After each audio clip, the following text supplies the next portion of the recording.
Alright, damage testing using the Titanstring Bow. We're using the beautiful Cleric. Flame on. Let's get it. We have Elixir of Bloodlust, we got Haste on. I just want to see the absolute limits that this build can go. And we're not going to use Arrow of Many Targets because, I mean, this is like the best arrow in the game. We're just going to use regular attacks. Okay? So let's go. Your violence has... Okay. I forgot to make her weak to piercing. It's fine. Oop. Alright, some attacks. Bang. Holy. Okay, keep it going. Bang. Keep it going. The goal is to just attack as much as possible. Okay. Keep going. We're doing what? 40, 30 per hit? That's pretty good. Keep attacking, baby. The goal is to just keep attacking. Attack as many times as possible. Uh-huh. Oh, action search. Okay. Bop. Bop. Bop. And I would have more attacks if I had more War Priest charges. So we just attacked 12 times. Killed 7 things with pretty high HP. And we could have attacked more, again, if I had more War Priest charges. Well, damn. And that's without using the Arrow of Many Targets. If I used this, everything would have died. Dope. What's going on with y'all, man? AoE back at you again with another Baldur's Gate 3 video build guide. And this time, I'm going to show y'all another bow build. Alright? The first one I made was the Bard one. That one was very, very strong. Okay, but I actually think I found a stronger one, and not only is it stronger, but it's also simpler. This bow build is very simple to play. Okay, there's no spells involved. It's just straight up damage attacking bowman shit. You know what I'm saying? And of course, the way I'm gonna make this video is we're gonna go over the levels. All right, we're gonna go over the items. I'm going to explain why I get the levels, why I get the items, why I'm multi-class, and all that kind of stuff. We're going to explain all that stuff, okay? I'm going to tell you how to level with the build, of course. But again, because it's a bow build, it's pretty easy to level with. Just pick a bow and start bowing and start shooting them arrows. And then at the end of the video, I'm going to show you how to play the build, which again is super easy. Like I said, we're just out here with our quiver and shooting people in the face. You know what I'm saying? But in any case, shit, I welcome y'all to the Titanstring Bow build. Let's get it. Alright, so at level 1, we are starting off with Fighter, and we are using the beautiful Cleric. Sorry, she's wearing a mask. You can't see her face, but we're going to use Cleric for this one. I chose to make Cleric the bowman for this playthrough just because I needed a bowman, you know what I'm saying? But we're going level 1 Fighter. Fighting style, archery. Obviously, we're a bow build. Getting a bonus to our ranged weapon attacks is always good for bow builds. And as far as the abilities go, we are going to have a 16 in dexterity, 16 in constitution, and those are really the main important stats for the abilities. You want your dexterity high because it applies to your bow attacks and your bow damage, right? And of course, you want some decent constitution. And constitution as a secondary stat is very, very common for all builds. As far as the other stats go, if you need someone to make some wisdom checks, then put it into wisdom. If you need someone to make some intelligence checks, then put it into intelligence. The funny thing, though, is our second most our most important stat is actually strength. But we're going to dump strength because there's a certain elixir in the game that lets us have 21 strength anyway. You probably know about the elixir that I'm talking about, but because of that elixir, we can keep strength at 8, and because of certain gloves that we're going to get later in the game. But I'm going to explain all that later. For now, these are the stats that you want. If you're going to use the hag here, you can get dexterity to 17. The thing is, though, as a fighter, fighters get feats a lot more, or fighters get one more feat than other classes. They get a feat at level 4, and at level 6, and at level 8. So you'll be able to max out your dexterity super easily with this build. As a fighter, you know what I'm saying? So I would actually give the hag hair to someone else in your party. So I went with this stat line for this character. At level 2, we're sticking with fighter for obvious reasons, or reason, action surge. Action surge means another set of attacks, because if one of your classes has an extra attack, having an extra action means 2 more attacks. And because we're playing fighter, if we get fighter high enough level, which is level 11, you get 3 attacks per turn. With another action, that's 6 attacks already, with basically nothing spent. And of course, Action Surge is super good because it refreshes off of a short rest. At level 3, we are still going to we're going to stick with fighter for 11 levels. I'm telling y'all that right now. We're sticking with fighter for a very long time, okay? And at level 3 fighter, we're going to pick our subclass, and that subclass is Battle Master. And Battle Master becomes with maneuvers. And for me, the way I wanted to make this build was the maneuvers that I chose are just basically going to be used to add damage, because some maneuvers you add a 1d8 to that damage roll, and that's pretty much what I was going for. There are some very useful maneuvers, like disarming attack, that it makes the AI drop their weapon. Menacing, they get frightened. Pushing in this game is very, very good, right? Because you can knock people off cliffs. So there are definitely some pretty useful maneuvers in this game, but for the most part, I just wanted maneuvers that add additional damage to my damage. You know what I'm saying? The more damage, the better. This build is designed off of just adding flat damage to our bow attacks. All right. And hey, if you want to go champion and go the crit route, that's probably totally fine too. But for me, I wanted static, flat, guaranteed damage, and that comes with the Battle Master and its maneuvers. At level 4, as a fighter, we are gonna pick a feat, and the feat that I'd recommend this early is Dexterity, because we don't have a certain item that we get later in the game that will help us with Sharpshooter. I don't like taking Sharpshooter early because I don't like missing attacks. Missing an attack is far worse than getting that plus 10 damage on one attack, in my opinion. So I don't like missing attacks, so I'll go for Dexterity here. But if you want to go for Sharpshooter this early, because if you think you can supplement that, then by all means do that. But for me, I like consistency, so I like getting plus 2 Dex for my first feat, ability score improvement. At level 5, as a fighter, we get extra attack, and like I mentioned earlier, the goal of this build is to attack as many times as possible with a bow. All right, so extra attack, super good, and every action means another set of these extra attacks. At level 6, as a fighter, again, I said we get another feat. Fighters get more feats than other classes, and for this one, I just chose Dexterity again because at this point in the game, I did not have the Risky Ring, which gives you advantage on all your attacks. I did not have that item in this point in the game yet, so I just chose for more dex, for more chance to hit, and for more damage, okay? At level 7, as a Battle Master fighter, you can pick 2 more maneuvers, and I just picked the maneuvers that felt the most useful to my party, and the maneuvers that just adds an additional 1d8 damage to my dice. At level 8, as a fighter, we get another feat, and now that we have max dexterity, it's time to get Sharpshooter. And at this point in the game, at level 8, I definitely have the Risky Ring by now, because it's available at a vendor at Moonrise Towers, right? And of course, if you don't know what Sharpshooter does, Sharpshooter gives you a -5 penalty to your attack roll, but it adds an additional 10 points of damage. Super good. If you're playing a bow build, not getting Sharpshooter, you're fucking up. It's pretty much, the goal is to supplement that -5 with the Risky Ring, like I said, or with Bless, or with, as much dex as you can get, or with as much attack bonus as you can get. Goal is to make sure Sharpshooter lands on every single hit, okay? And of course, it also comes with this, where your ranged weapon attacks do not receive penalties from high ground rules. So pretty much, in Baldur's Gate 3, if the enemy has high ground on you, and you try to fire a ranged weapon attack, or a ranged spell attack, you have less chance to hit. I think it's -2, okay? And they have +2 to hit against you. But because of the Sharpshooter, none of that matters. Your attacks don't get penalized at all for being low ground. At level 9, as a fighter, we get Indomitable. You have become as durable as a Iron Golem. Whenever you fail a saving throw, you can roll again using the new result instead. Basically, it's advantage on your saving throws. And I'm pretty sure this can be used once per long rest. I don't think this can be used every single time you fail a saving throw. That'd be kind of too OP. So I'm pretty sure you can use this once every long rest. But this is pretty good because, most of the items that we're going to get are very offensive. So to have something, to have a nice defensive option to go along with the subclass is very nice.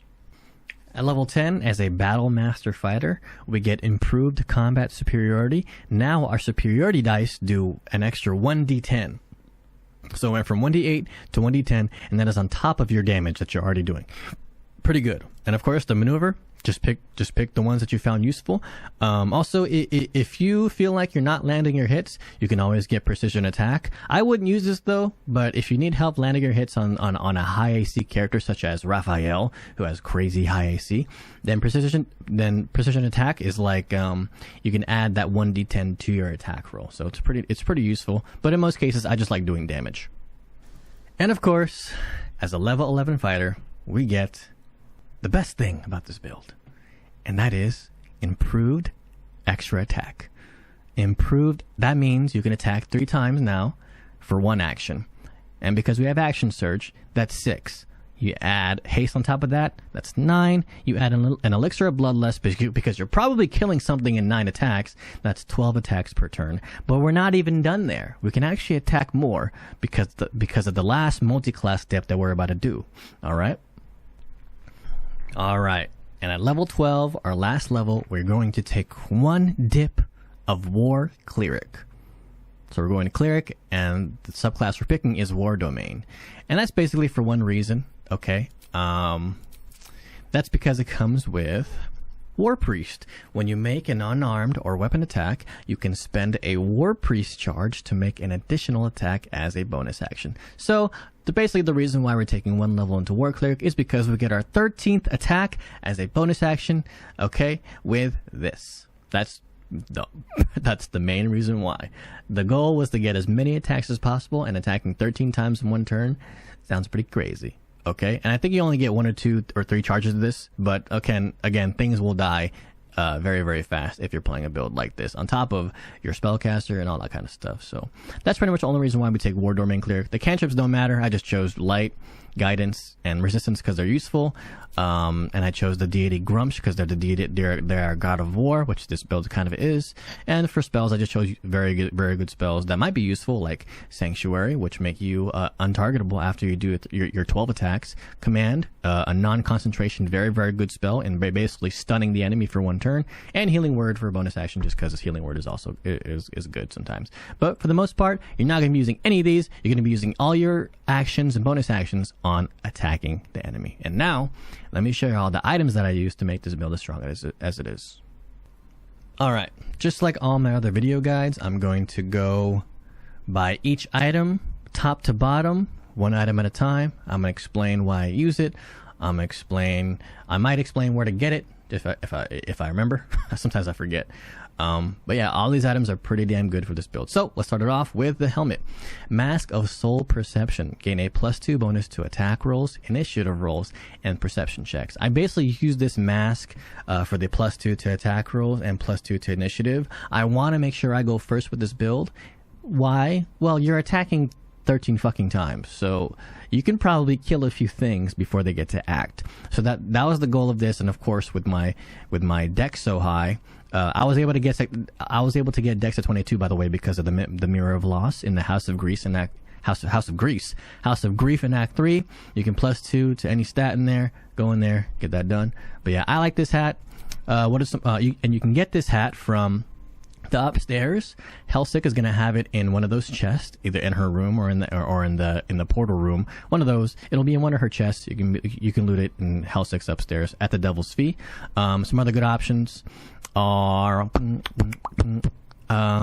if you're going the crit option, you can wear something like the Dark Justiciar helm to minus your crit, or the Covert Cowl. If you're going the crit option, those are pretty good too. Before I wore this, I was wearing the Marksmanship hat. This can be obtained in Act 2. Gain a +1 bonus to attack rolls and thrown attack rolls. This is a very good helmet for any ranged weapon bow type users, okay? And this is pretty much your go-to in Act 2 until you get something like the Mask of Soul Perception. So this is pretty solid. And yeah, in Act 1, there wasn't really any helmets in Act 1 that a bow person can use. I was pretty much just wearing the Marksmanship hat until I found the Mask of Soul Perception. And of course, you can get the Marksmanship hat at one of the Moonrise vendors in Act 2, okay? The cloak, listen, it's really hard not to use the cloak of protection. It's just so damn good. It's just really, really, really good. Okay, but some other options if you want to go the crit route, you can always use the Shade Slayer. Here we go. If you're doing the crit sneaky route, you can always use this. Stacking crits is never a bad thing in this game. Some other defensive options are Cloak of Displacement, and you can also use the Dark Urge mantle if you want. Make yourself invis after killing an enemy. But the thing is, you're going to be killing multiple enemies in one turn, so this is kind of useless in that sense. Unless you're killing one enemy at a time, then there you go. And you can also use that cloak that makes a foggy cloud when you disengage. But for me, I just went with the tried and true Cloak of Protection. It's just too good. +1 AC, +1 saving throws. You can't really beat that. You know what I'm saying? So I just stuck with this one. It's very solid. Okay. And look how high our AC is, and that's why. The reason why that's so high is because we're using the Armor of Agility. This is probably best in slot for any dexterity build. You add your dexterity modifier to your armor class. Additionally, this armor does not impose disadvantage on stealth ability checks, and of course you get +2 to your saving throws as well. So you get a lot of AC, a lot of saving throw bonus. And this is if you're running a dex character and no one is using the Armor of Agility, put it on them. They will instantly become tanky, pretty much. Oh, also you can get the Cloak of Protection from the Quartermaster Tiali vendor in the Last Light in Act 2. Okay, and you can get the Armor of Agility in one of the vendors that is outside of Sorcerer's Sundries near the Lower City Waypoint. One of those vendors. It's a guy. He sells it. Okay, and these are just really, really good defensive options. Having bonuses to your AC and saving throws, meaning that character, while it's dealing so much damage, it's also really hard to kill. Okay, so I like that combo. Offense and defense things are definitely my bread and butter for when I'm making builds. So there you go. Okay, so the gloves. Set the wearer's strength to 23. These gloves kind of activate the build in a way. Okay, and don't worry, I know these are only Act 3 gloves, but because you can just use these elixirs until you get those gloves, okay? Before you get these gloves, you could just use these elixirs. And luckily, in really, really, really early in Act 1, there's a vendor. Her name is Auntie Ethel. I'm not going to spoil anything. There's a vendor named Auntie Ethel. She sells 3 of these. And vendors refresh every time you complete a level up and every time you do a long rest. All right, and it's not even that expensive. She sells 3 of these for like 150 or 200, depending on your relationship with her, okay, or your rapport. So I would suggest stocking up on these. You can easily get to like 20 of these by the time you leave Act 1, and you'll be good until you get these gloves. Because you're not going to be taking that many long rests, right? Unless you're fucking fighting everything and using your whole load on fights. But for the most part, using these elixirs, it is 100% possible to play the game until Act 3 using these elixirs. And in a little bit, I'll explain why we need to have our strength high. Because we're a bow build. Bow builds only have to worry about dex. I'll explain in a little bit, just in a little bit, why we need strength. Why we need a strength as high as we can get. But these gloves, the reason why I like to use these gloves instead of damage gloves is because these gloves let me use Elixir of Bloodlust. And an Elixir of Bloodlust means an extra action, and like I said, the concept of the build was to get as many actions as possible so I could attack as many times as possible. So getting that extra attack lets me do like 100+ more damage, right? So that's why I'm using these gloves. Before I had these gloves, I was using the Gloves of Archery pretty much the whole time. Yeah. Gloves of Archery, super solid.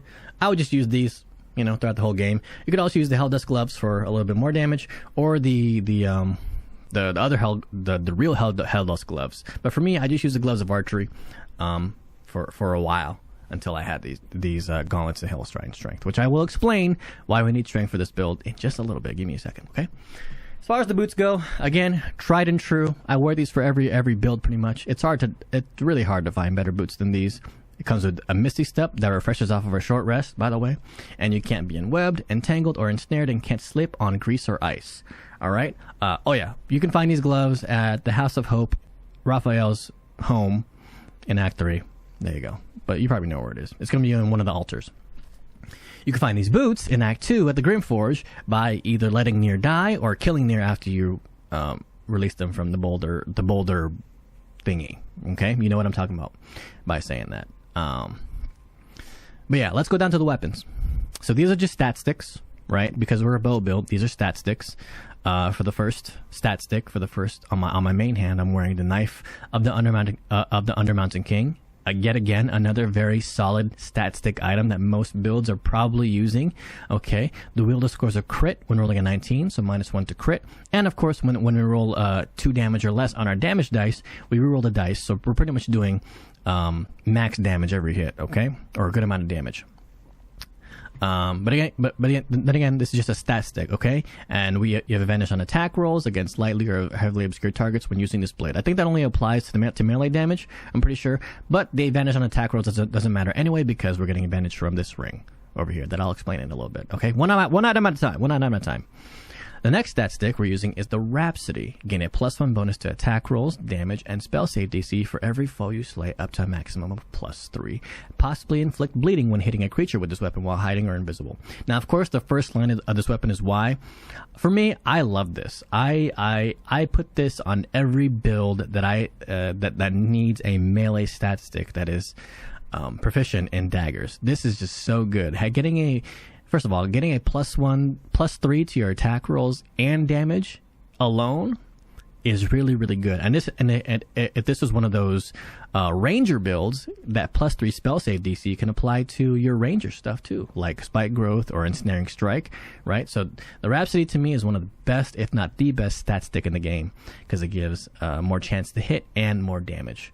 Okay, and of course you can convert that into a crit. Scarlet Feast. I'm pretty sure what this does is you can convert your +3 bonus from this weapon into a crit on your next attack. So you can keep doing that. It's fucking crazy. Mm-hmm. You know what? Let's save the best thing for last. I'm not going to show this weapon until we let's save it for last. I think that's fun. Anyway, so the amulet I'm using is again the go-to amulet if you want to do damage. Okay, it's called Brand the Weak, and we do piercing damage, and having an enemy be vulnerable to a certain type of damage means they take double, and we're dealing big numbers. So dealing double of our already big numbers goes crazy. You know what I'm saying? So that's why I use the amulet of branding. By the way, Brand of the Week is a bonus action, so you can use that if you want. You know, you don't have to waste your War Priest charges. You can use this as a bonus action. It's solid. If you got a big 600 HP target like Raphael, put this on them and you'll take a lot of their HP when your turn is done. Okay? The first ring, another very good ring. The risky ring.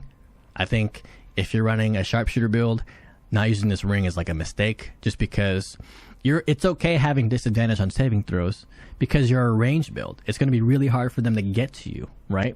And even if they get to you, we have a lot of bonuses off saving throws anyway. So we're good on that, okay?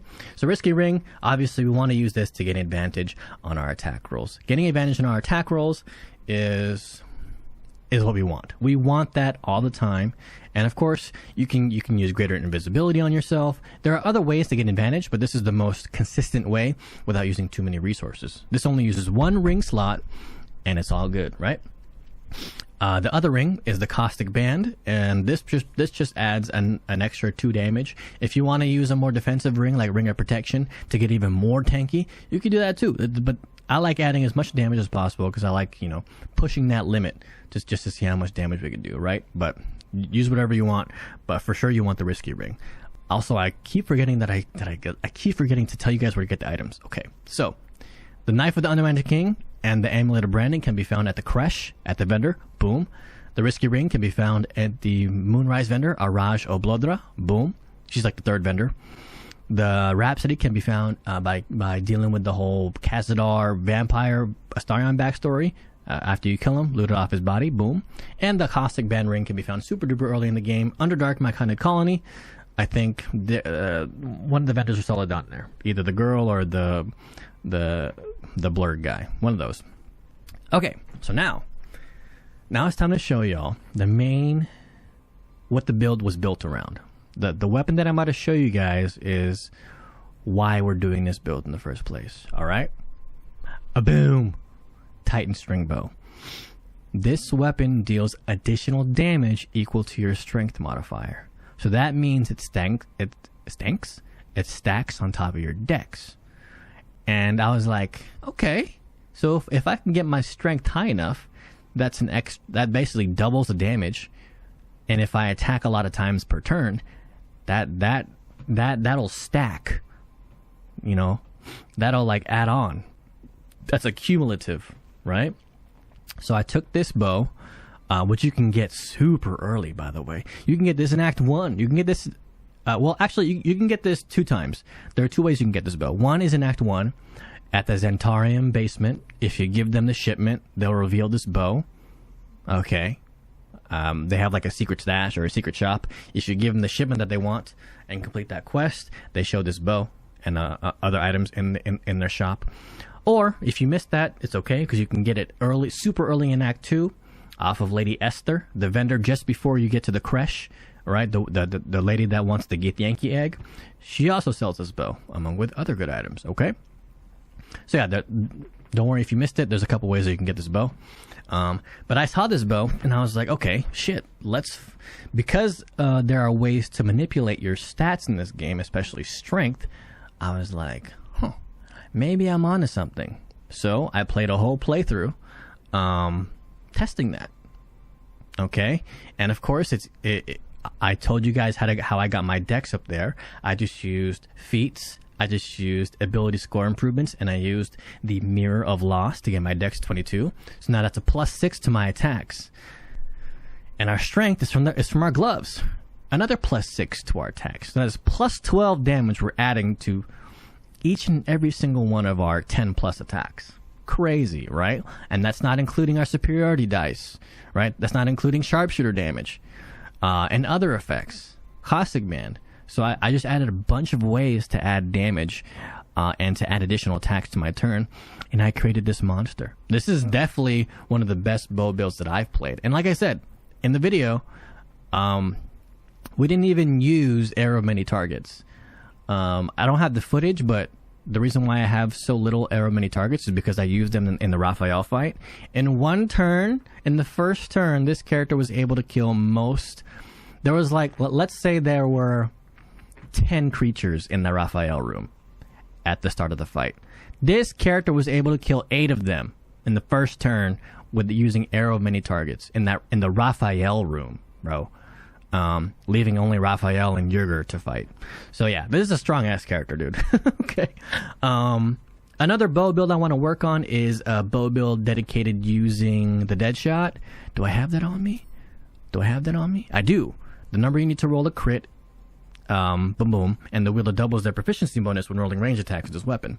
So yeah, I want to work on a build that uses this, and because of the keen attack, I might not have to use the risky ring and can use another damage ring, okay? So yeah, that's another build I want to work on, just a super crit based bow build using pretty much the same fighter stuff, because after experiencing how strong level 11 fighters are, especially for bow builds, for me that's like, damn. The best bowmen might be just level 11 fighters, straight up, because they get so many attacks per turn. You know what I'm saying? So yeah, this is a pretty strong bow build. The Titanstring Bow. This is what I built the build around. And of course, before you get these gauntlets, don't worry. You can just use the Elixirs of Hill Giant Strength, which are super accessible. You can get a stack up to 20 of these easily, all the way up to Act 3. And then once you get to Act 3, you get these gloves, and you finish off the build, and it's super duper strong. Okay, now is the part of the video where I have to TLDR everything that I just said. And I'm doing this because I think it's a good idea. One of the comments said, I ain't watching an hour-long video. And I was like, you right, neither am I. So here goes the TLDR. Okay? I'm going to explain this as best as I can. Here we go. Level 1, Fighter, Archery. Boom. Level 2, Fighter, Action Surge. Level 3, Fighter, Battle Master.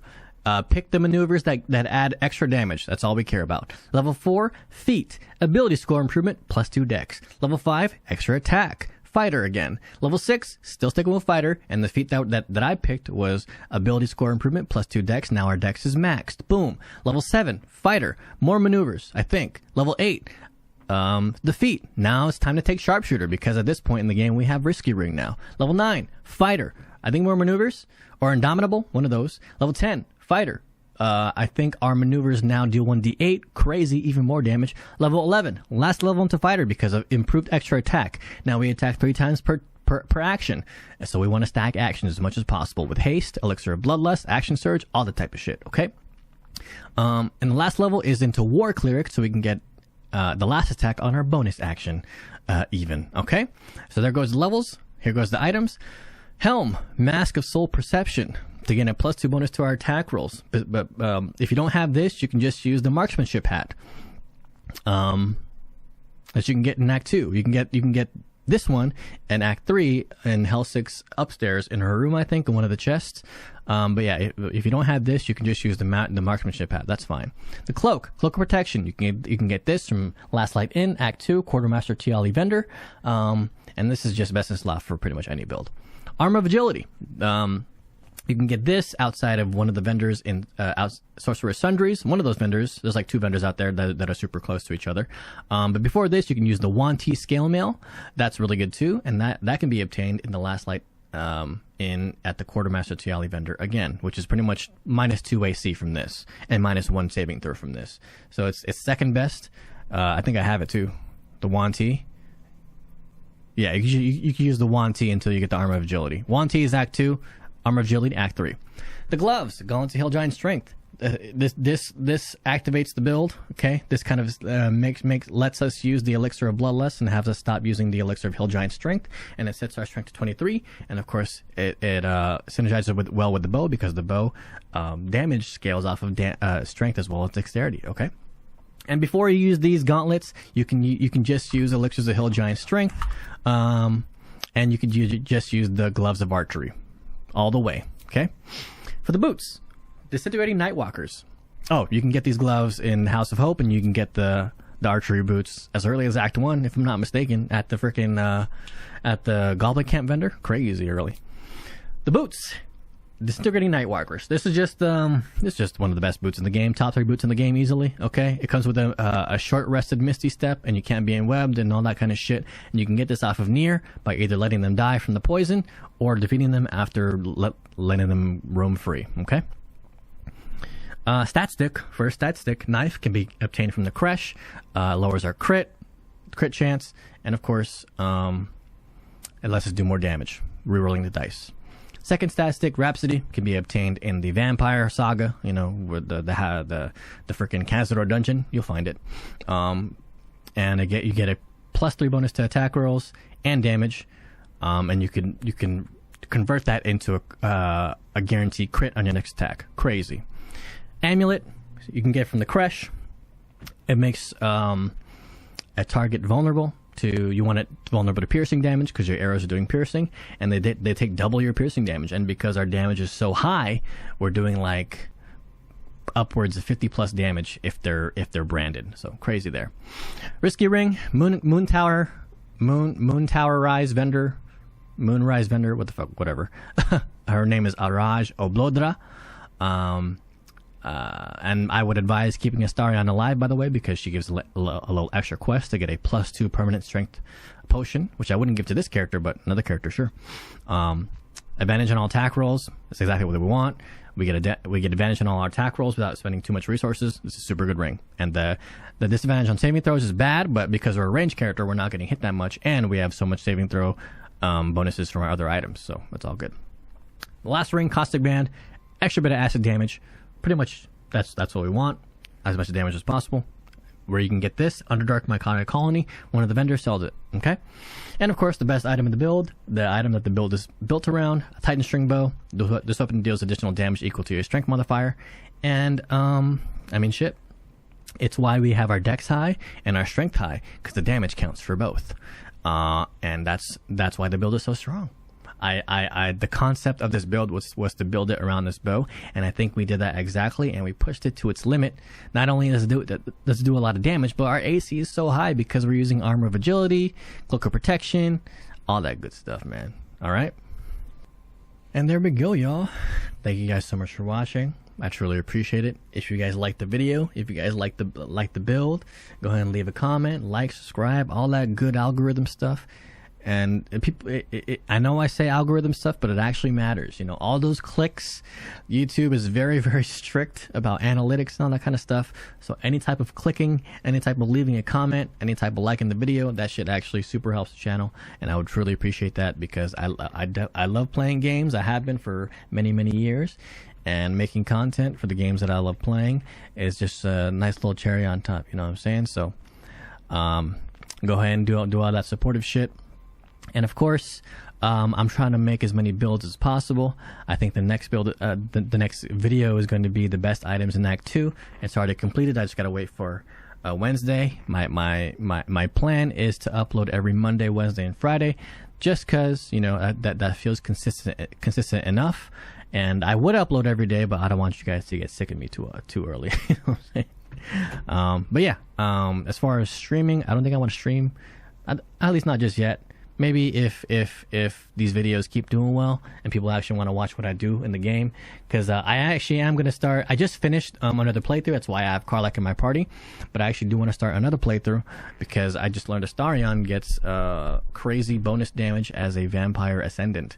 So I want to add that to my to another build I have in mind. But yeah, man, I love playing games. I love making content. So again, show some support, like, comment, subscribe, and I will see y'all on the next Baldur's Gate video. Alright, peace.